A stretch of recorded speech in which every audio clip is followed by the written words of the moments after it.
Hey Jenny, what's so great about beer? Beer is proof that God loves us and wants us to be happy.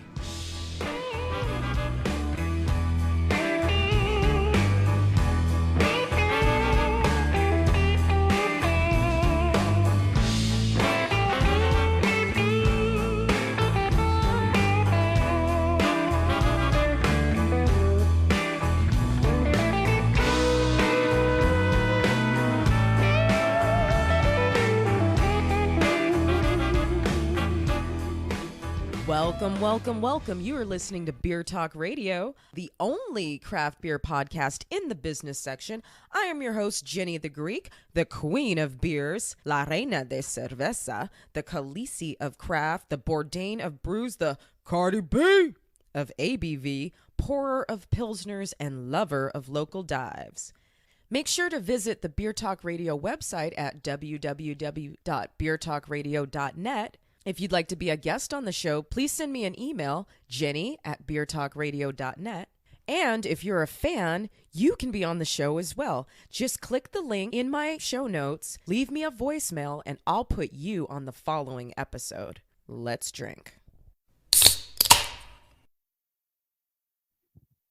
Today, we have another episode of COVID-19 Coast to Coast.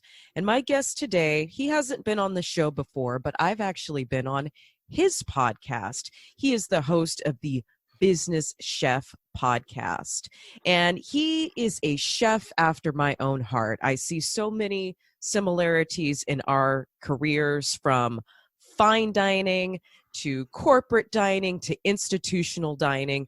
This guy and I really have a lot of parallels. I look up to him, a leader in his community, a leader in his restaurants, a leader no matter where he goes. Welcome to the show, Chef Sean Boucher. Oh, thank you so much. What a sweet introduction. So, Sean, I brought you back onto the show because I am looking for correspondents all over the country. I'm even going to try to get some in different parts of the world. We, as people who work in hospitality, food and beverage, we are basically shut down, all of us. And it seems like it's happening not just in our industry, but in almost every industry. Sean, what the hell is going on in Nevada? Well, Nevada is the community that I'm in is actually on the outskirts. We're a border town, and as such, we're right along a major highway, I-80. And so a lot of traffic comes from that. Our community is small. We are less than 10,000 people.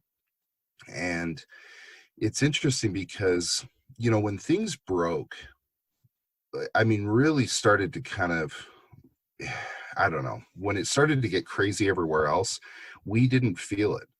There just was not a sense of kind of panic and worry and, what's going on and which direction do we go.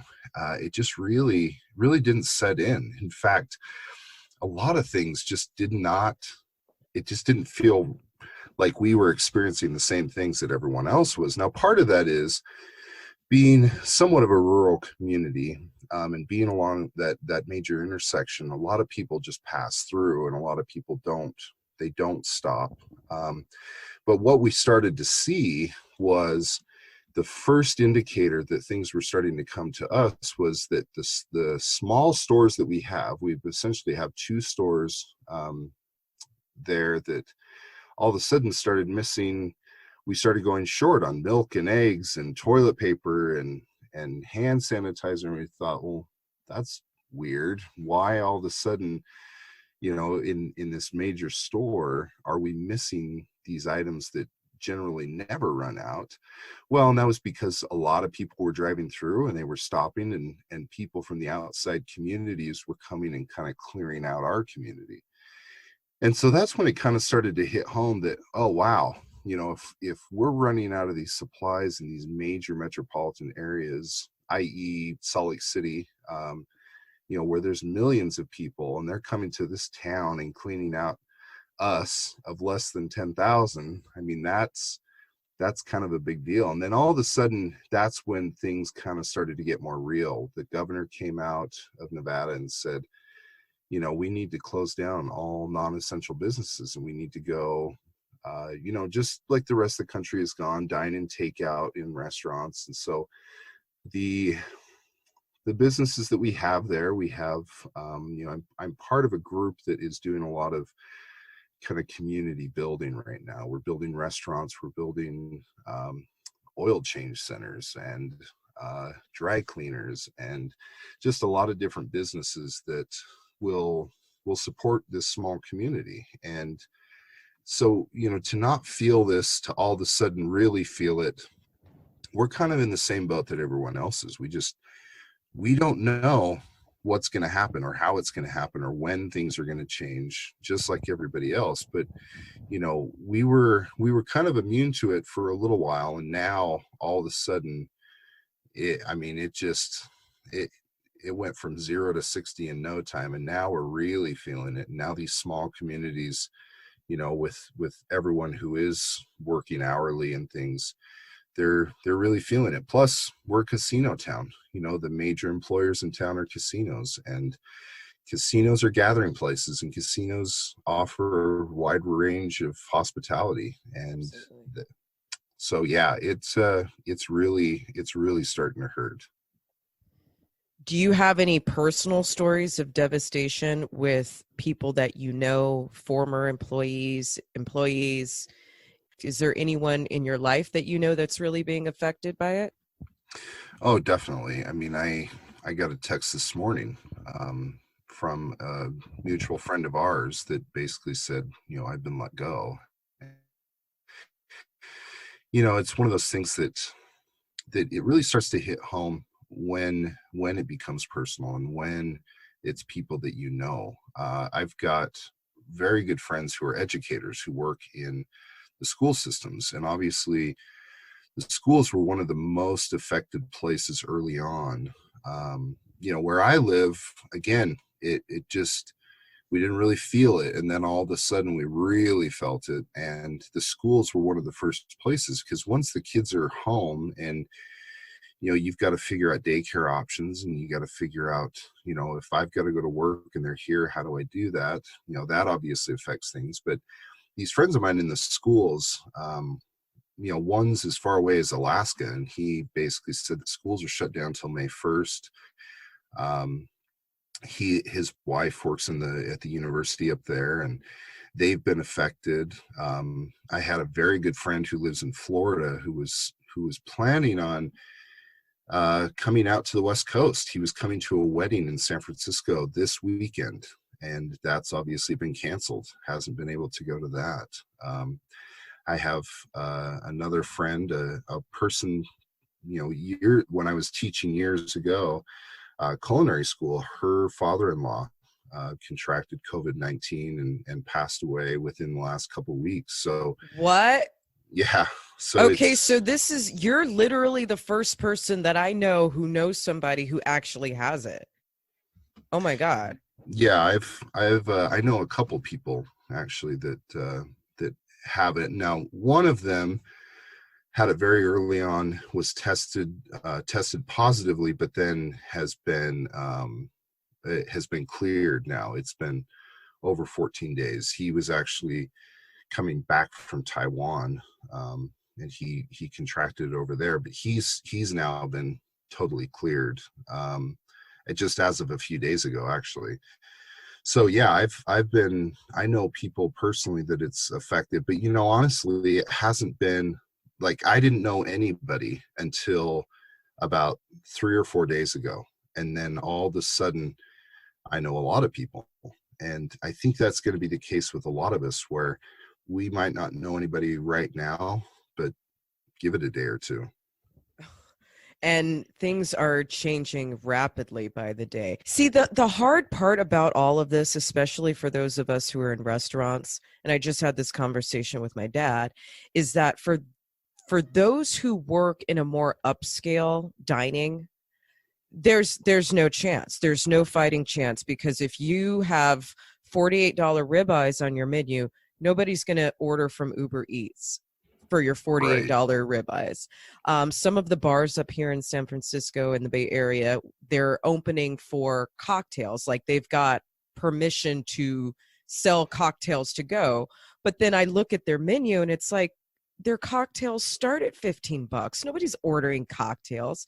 At least with my company, my boss was smart enough and got ahead of the game enough to get us an account with DoorDash. So we've now turned our catering company into a to-go company, and we're selling smoked meat by the pound, and we're selling barbecue sandwiches with 4 different sides.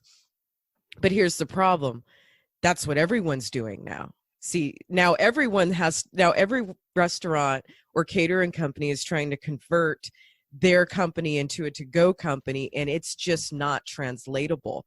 We are not doing good with sales, but provided we just started. So, I mean, nobody really knows who we are in the public eye. Corporations know who we are. The tech companies know who we are. We're not a B2C business, and now we have to become a B2C business. And it's so late in the game that, we don't know what to do. So regardless of what happens with me and my job, I still have hope. I'm still looking to the future. Are there any bright spots that you can see in all of this? Well, I mean, I think you have to find bright spots. There's not a lot. It's devastating. It's terrible. It's not something that we want to face. It's not something that we anticipated facing.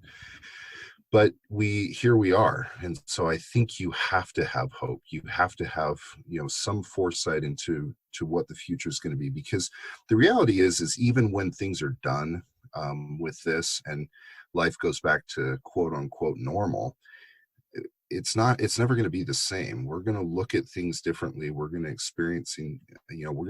we're going to just have a different perspective. And I think you have to have the hope that things will work out and things will eventually get better. But yeah, I mean, I think right now we're right in the thick of it, and we're not really even to the peak. And that's the challenge, is that until we really know what it looks like, or we're in fear right now, because it's more of the unexpected, more of the unknown, because there's so many unknowns right now. So I think that you have to have hope. You have to have faith that things are going to work out, but you also have to kind of, hedge your bets too. One thing that we're seeing, I think the bright spot that's coming in this is that we're starting to realize, man, maybe we as a society don't value those people on the front lines as much as we should. They're not working 10, 12, 15-hour shifts, which is not maybe normal for a lot of them. But I'll tell you, the bright spot is, hey, if you've got a food service background, if you've been let go, you're used to working on your feet. You're used to moving and hustling and getting it done. I mean, these types of places, Costco and Walmart, I mean, they're hiring hundreds of thousands of people. That's the bright spot, is that I think you have to kind of leave no stone unturned. Making a living is making a living. And maybe in this time of indecision and confusion, it's better to have a job than it is to not. And even though if you're doing things that you don't want to do, you still, being able to make a living and support yourself is kind of the better way of doing that. So I think a lot of people might be taking what they see as a step backward or a lateral step. But the reality is that because this is so unprecedented, because we don't really know how to react or how long it's going to last, we have to reinvent ourselves, and we have to just say, look, I'm willing to do whatever I can to get it done. And I'm willing to look at all options, and if those options are few and far between, then we just have to dig a little bit deeper. And the hard part is that if you love what you do and you're not able to do it, that's just absolutely heartbreaking right now. But the weeks and the months will go by, and eventually you may be able to get back to it. I firmly believe that we will. But in the meantime, you have to have hope. You have to reinvent yourself. You have to just kind of focus on the things that you can control, look at the things you can do, and move forward the best that you can. and once again, I say that we are kindred professional spirits here. I think I need to dive more into this podcast thing and not just recording my podcast, but producing for other people. Because one thing that gives me hope is that a lot of my colleagues and people that I've networked with who work from home, they're saying their business isn't even affected. They say that it actually work from home businesses are increasing because now everyone realizes for perhaps the first time in their adult lives, you have to have multiple streams of income. You have to have backup plans. And like you said, you got to reinvent yourself. So I have no fear about it because even if I lose my job, I'm ready to go back to Vegas. I have a studio, I have a business that I've neglected. Dive in and start working on that. People are going to become so hungry to become self-employed. And along with self-employment, what comes with that? Well, graphic design, websites, needs for branding, needs for podcasting, needs for a podcast producer. All of that is going to start increasing. And so I'm going to be right there in Vegas with my doors open, ready to help anybody that I can who wants to become self-employed.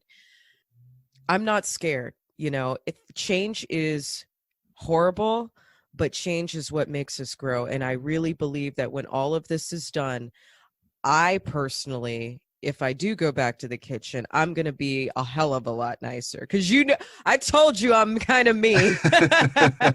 I'm a little bit mean. It's just that military kid in me. I'm nice on the inside, a little bit mean on the outside. But, I'm definitely going to be more patient. I feel so much love. I mean, I was out of work for a week before we were able to start the DoorDash.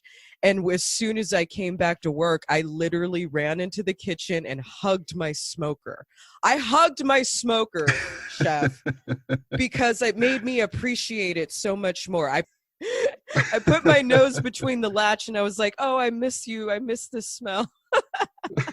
So, that's great. I know that I'm going to appreciate my coworkers. I appreciate my boss. I have so much more love in my heart and compassion right now for other people. And I hope that we as a country will all feel that for each other. We can all kind of take a step back and remember this experience is much like our grandparents remember the Great Depression and how that changed them and how that made them be more frugal.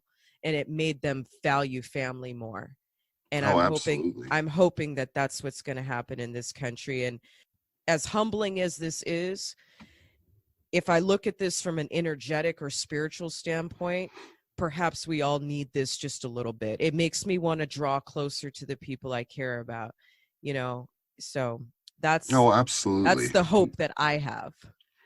Well, and I think that is spot on because we've got to focus on things that are bigger than ourselves, things that drive us, that motivate us, that help us move forward through these tough times. And, I think you make a great point. I mean, the Great Depression, the Great Recession, 9/11, all these things are very challenging times and things that change us and change the world around us. And I think this is going to be one of those times. I think that the world is not going to be the same after this. And regardless of whether we reinvent ourselves now and figure out, something that's going to work and support us and move us forward, I think eventually we're going to have to do it anyway, because I do think that the world is going to be different and we're going to have to go down that road eventually at some point. And so, I think I wanted to mention also in regards to, everybody becoming takeout. One of the things that always really stuck out to me was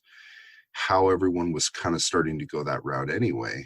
And now this is obviously just taking it to the next level. But there's just not enough business to go around to support everyone, especially for, you have the advent of the blue aprons and all the home meal replacements and things, and that this is becoming part of that. So, that segment gets smaller, the to-go and takeout gets bigger and they overlap. And a lot of people are going to be squeezed. A lot of businesses are going to be squeezed out, but that's where we've got to innovate. We've got to stay motivated to get through these hard times. You always hear anybody who's been successful, who talks about how the hard times made them what they are. And that's what we have now. We have hard times that are going to be able to make us into something that maybe we didn't even think possible. So we have to look at it that way. We have to have that faith and hope and focus on that bigger picture, because when we do, we'll come out on top and we'll come out stronger. And if we don't, then this very well could be the end for a lot of people, which is really sad to think about. But that is the reality. Even saying that, kind of hurts my heart a little bit. I know. I've like a little panic attack in my heart when you said it. It is what it is. So be strong, buck up, know that that there's going to be more tomorrows, know that there's going to be opportunities, that there's going to be good things coming. Take this time to reflect, to be introspective, to really focus on you and getting yourself to a place mentally and physically and spiritually so that you are ready for those opportunities when they come. Can't think of anything more to add to that, but I do want my listeners to know about your podcast. And once again, I feel like we're kindred professional spirits. You talk about the business chef, and a lot of the concepts that you talk about, I also talk about in my podcast, but obviously through the vehicle of craft beer. And the passion that you have to keep restaurant owners smart, accountable, and profitable is the same passion that I have to keep brewery owners smart, accountable, and profitable. Our podcast, now is the time to be listening to our podcast, because whether you open your business back up again or you don't, the information that podcasts like you and I are trying to instill is so that we can be profitable enough to save up for these rainy days, to be able to keep staff on when time gets hard. That's why we do what we do. And we didn't know that this was why we do what we do. But now, just talking to you, this is why we have to do it. We have to be able to edify and build people in our industry so that they can survive times like this. Some of them will, some of them won't. This is why we created our podcast. So, Chef, will you please let everyone know how they can find your podcast? Absolutely. And thank you for that. businesschef.org is the website. We are also on either Instagram or Facebook at Make Food, Make Money. And I spend a lot of time on LinkedIn. So if you want to connect on there, I'm happy to do that as well. I'm Shawn, S-H-A-W-N, Boucher, B-U-C-H-E-R. Probably the only chef with that name, so you should be able to find that fairly easily. To echo what you said, that is why we do what we do. My bigger goal is to help people make food, make money, and to make sustainable lives in the food service business, because I'm passionate about it. I love it. It's given me a life. It's made me who I am. And I just want to help others kind of have that same joy and that same fulfillment that I've been able to have. That's beautiful. Thank you so much for your time, Chef.